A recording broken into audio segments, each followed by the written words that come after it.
Good day, everyone, and welcome to the Ice Cold Podcasts. If you follow our series, you'll know that Ice Cold reveals industry secrets while we also explore the musically unknown. So, just to start things off here, at Ice, we do believe the music is endless, and we want to take off the barriers and challenge the system. In light of today's music industry, we'd like to explore an aspect that is very rarely discussed by mainstream. That is the topic of frequency and audio compression. So, just to give a little music history review, before the digital revolution of the music world, audio devices each had their own texture of sound and different physical properties. Music has come a long way when we think back of the music box in 1811.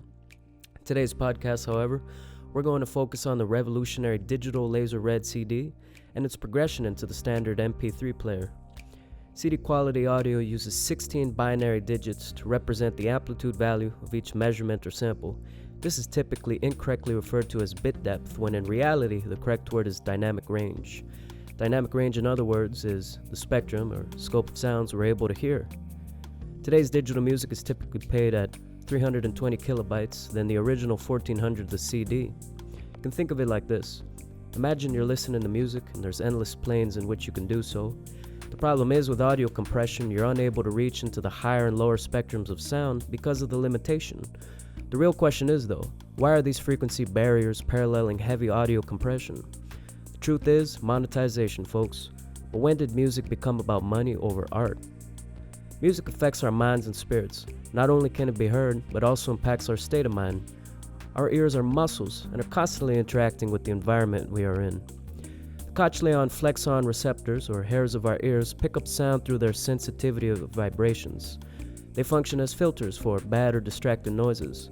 But just as a bodybuilder who has not gone to the gym for months will start to lose muscle mass, what happens if we don't use these receptors actively? Studies have shown that some listeners of the MP3 music start to perceive audio flaws also in unreduced music, or they can't hear any difference at all. This suggests that MP3 data reduced and unreduced sounds the same way, wrongly, while our hearing unlearns to recognize the difference.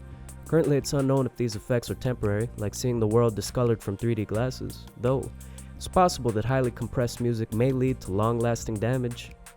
A report from CNBC in 2020 stated that hearing loss in adults will more than double within the next 30 years.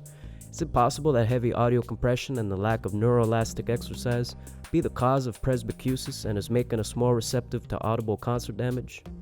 Now let's picture back to listening to music, free from constraint and free from barriers. Thank you everyone for tuning in today. If you're curious to know more about frequency and its effects on the mind, tune in to Ice Cold for more. My name is Amory and hope to see you again soon.